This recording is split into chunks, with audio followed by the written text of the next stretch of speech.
Okay, તો પેલા અહીંયા જોઈ લો કે તમે જે છે પેલા ગઈકાલે આપણે શું કરાવ્યું હતું, તો કે ટાઈપ્સ ઓફ સોલ્યુશન.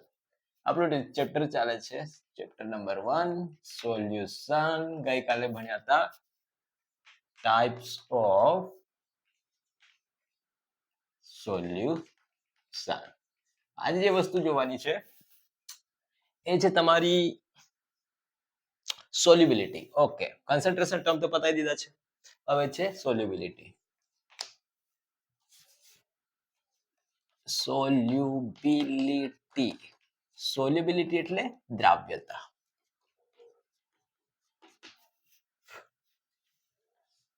દ્રાવ્યતા, દ્રાવ્યતા એટલે શું?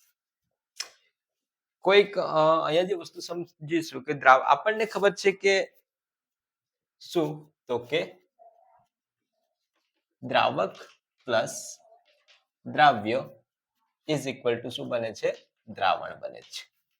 તો નિર્દિષ્ટ તાપમાન એટલે કે ચોક્કસ ટેમ્પરેચર ફિક્સ કરી દીધું, સ્પેસિફાઈડ ટેમ્પરેચર ફિક્સ કર્યું છે, તો કે નિર્દિષ્ટ તાપમાને નિર્દિષ્ટ દ્રાવકના જથ્થામાં, નિર્દિષ્ટ દ્રાવકના જથ્થામાં ઓગળેલો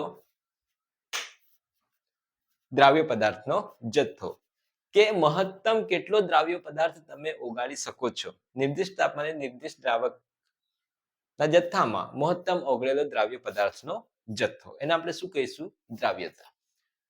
તો કે એકવાર લખી નાખીએ.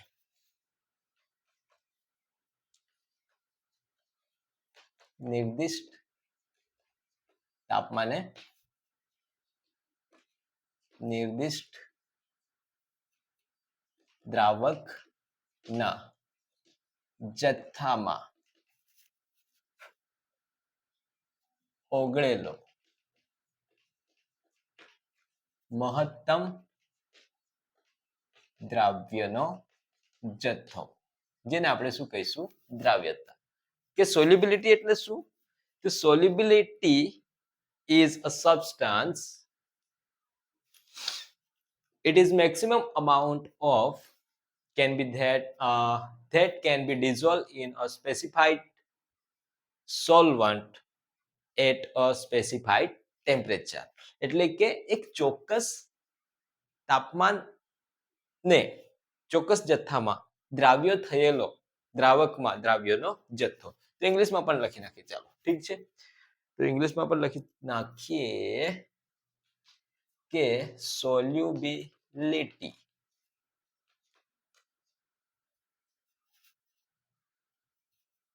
of a substance is, it is maximum amount of dissolved, maximum amount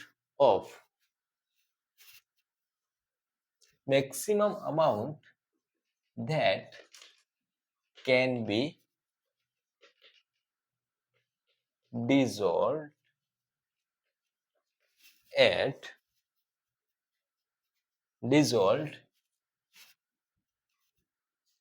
solvent જે છે in a specified solvent at a specified temperature. Okay, ધ્યાન આને કહીશું. તો કે ચોક્કસ, ઇંગ્લિશમાં ઉલટું, ગુજરાતીમાં ઉલટું, હે ને? ઉલટું થાય છે. તો કે એક નિર્દિષ્ટ તાપમાને આપણી પાસે શું છે? તો કે એક કન્ટેનર લીધું, એક કન્ટેનરમાં મેં લીધો સોલ્વન્ટ. એ સોલ્વન્ટમાં એક ચોક્કસ કે 500 ml લઈ લીધું છે. કેટલું? તો કે 500 ml. તો આ 500 ml સોલ્વન્ટ જે છે, તો આ એટલે કે દ્રાવક, તો 500 ml દ્રાવકમાં એક સપોઝ અમારા ટેમ્પરેચર 25 ડિગ્રી ટેમ્પરેચર લઈ લો, તો 25 ડિગ્રી ટેમ્પરેચર પર હું આ દ્રાવકનો પણ ચોક્કસ જથ્થો થઈ ગયો સોલ્વન્ટનો, અને ટેમ્પરેચર પણ ચોક્કસ ફિક્સ થઈ ગયું. તો આ સમયે હું આમાં કેટલો દ્રાવ્ય પદાર્થ એટલે કે સોલ્યુટ આમાં હું કેટલું એડ કરી શકું એ જ છે એ સોલ્વન્ટ કે સોલ્યુશનની સોલ્યુબિલિટી. ઓકે, તો વસ્તુ ક્લિયર થશે કે ફિક્સ અમાઉન્ટ ઓફ તમારું રહેશે, સ્પેસિફાઈડ અમાઉન્ટ ઓફ સોલ્વન્ટ રહેશે, સ્પેસિફાઈડ ટેમ્પરેચર રહેશે, એમાં તમે કેટલું મેક્સિમમ કેટલું અમાઉન્ટ ઓફ સોલ્યુટ તમે ડિઝોલ્વ કરી શકો છો કે સબસ્ટન્સને કેટલું ડિઝોલ્વ કરી શકો છો એને આપણે શું કહેવાની છે? સોલ્યુબિલિટી. ઓકે, તો 500 ml માં કેટલી ખાંડ ઓગાળી શકો એમ તમે કહી શકો કે મેક્સિમમ કેટલી ખાંડ ઓગાળી શકો. એક સમય આવશે કે ત્યારે ઓગાળવાનું બંધ થઈ જશે. તો આ વસ્તુ છે. હવે જે હું તમને કહેવા માંગુ છું તો કે આ જે છે સોલ્યુબિલિટી જે છે સોલ્યુબિલિટી કોના પર ડિપેન્ડ કરે છે? તો depend open nature of solvent અને સોલ્યુટ. તો કે કોના પર આધાર રાખે છે? કે દ્રાવક અને દ્રાવ્યના સ્વભાવ ઉપર આધાર રાખે છે. કોના પર આધાર રાખે છે?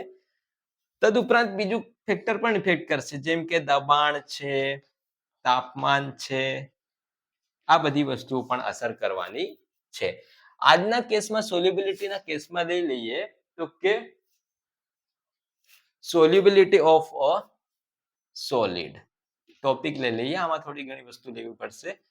Solubility of a solid in a liquid એટલે ઘનની પ્રવાહીમાં દ્રાવ્યતા. અહીંયા એક માર્ક્સ ના નીકળશે તો કે દ્રાવક અહીંયા રહેશે પ્રવાહી, દ્રાવ્ય રહેશે આપણો ઘન અને બનશે આપણું દ્રાવણ. હવે બધા જ પદાર્થો એટલે કે બધા જ સબસ્ટન્સમાં ડિઝોલ્વ થતા નથી. કેટલાકમાં ડિઝોલ્વ થવાના નથી. જેમ કે શું કહેવા માંગુ છું કે બધા જ પદાર્થો બધા જ દ્રાવકોમાં દ્રાવ્ય થતા નથી.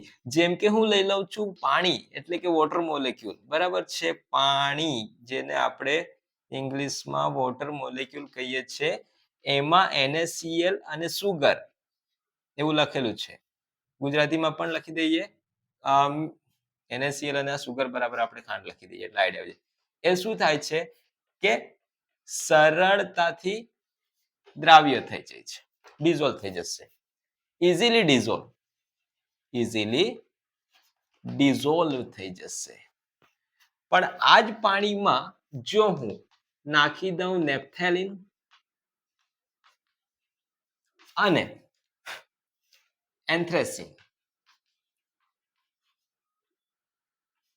એન્થ્રેસિન તો આ પાણીમાં ડિઝોલ્વ થવાના નથી.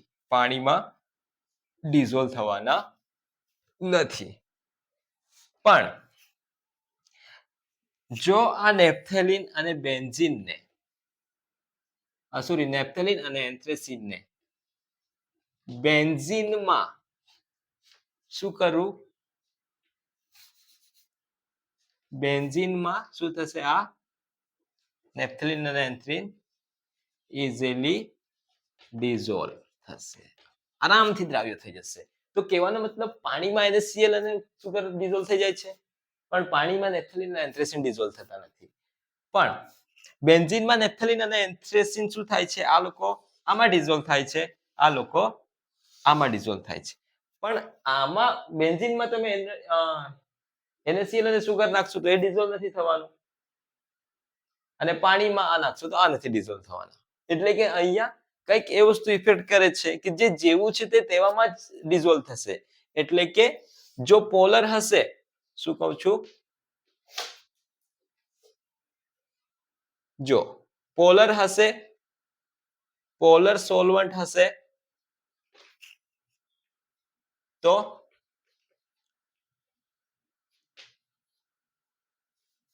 પોલર સોલ્વન્ટમાં જ સોલ્યુટ પણ ડિઝોલ્વ થશે, અને નોન પોલર હશે તો નોન પોલર હશે તો એ નોન પોલરમાં ડિઝોલ્વ થશે. આ વસ્તુ યાદ રાખજો. જેમ કે અહીંયા તમે સમજો કે NaCl લો, અહીંયા જુઓ NaCl ઓકે, અને બીજું છે વોટર મોલેક્યુલ. તો આ બંનેમાં ઇલેક્ટ્રોનેગેટિવિટીના કારણે શું થશે કે ઇલેક્ટ્રોન આ બાજુ ખેંચાશે અને આની ઇલેક્ટ્રોનેગેટિવમાં અહીંયા આમ જશે અને હાઇડ્રોજન પર પોઝિટિવ ચાર્જ, અહીંયા પોઝિટિવ અહીંયા નેગેટિવ. આ કેસમાં આના પર પોઝિટિવ. હવે આનો ક્લોરીન અને આનો હાઇડ્રોજન પોતે પોઝિટિવ નેગેટિવના કારણે પોલારિટી જનરેટ કરી તો અહીંયા શું બનશે હાઇડ્રોજન બોન્ડિંગ થશે.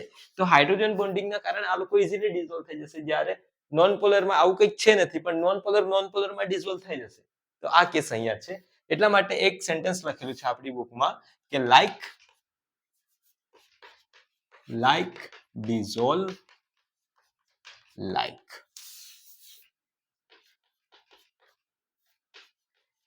Like dissolve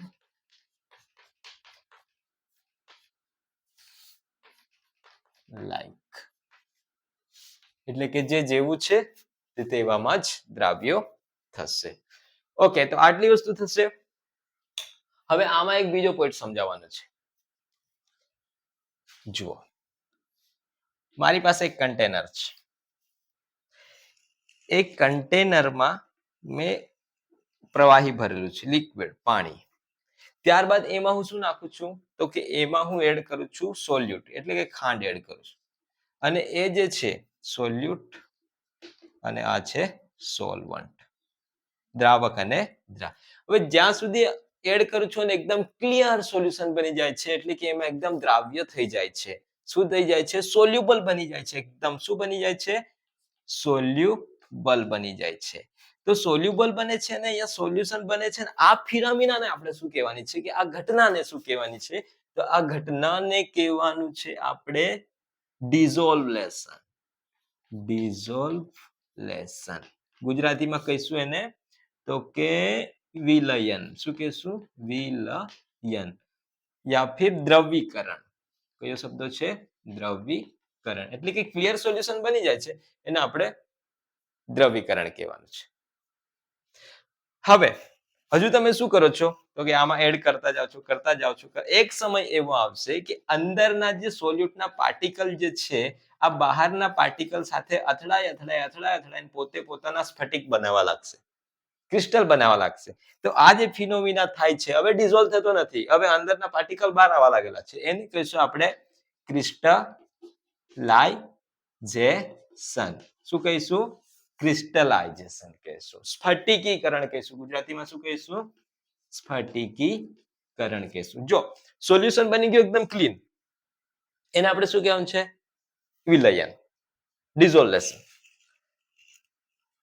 સોલ્યુટ એડ કરતા જાઓ છો, હવે ડિઝોલ્વ થતું નથી, પણ જે અંદર પડેલા છે એ પણ બહાર સોલિડ ફોર્મમાં બનવા લાગેલા છે, ઘન અવસ્થામાં આવવા લાગેલા છે. તેનું શું કહીશું? સ્ફટિકીકરણ. ઓકે, હવે એક કન્ડિશન એવી આવી જશે ને, અહીંયા સુધી ક્યાં સુધી દેખાય છે? અહીંયા નીચે અહીંયા સુધી દેખાય છે. આટલું જ દેખાય છે. ચાલો, તો અહીંયા તમે જોશો. ઓકે, દેન આને એરેઝ કરી નાખીએ. હજુ થોડી બે વસ્તુ કરવાની છે. ઓકે, તો ખ્યાલ પડશે. સોલ્યુબિલિટી એટલે કોઈ એક પદાર્થમાં સોલ્વન્ટમાં કેટલો સબસ્ટન્સ તમે એમાં ડિઝોલ્વ કરી શકો છો એને કહેશું. સોલ્યુબિલિટી કોના પર ડિપેન્ડ કરશે? સોલ્વન્ટ અને સોલ્યુટના નેચર પર આધાર રાખશે. બરાબર છે. આને આપણે ઇરેઝ કરીએ. આ વસ્તુ તો છે જ. આમાં કેટલીક વસ્તુ મારે તમને બતાવવી પડશે.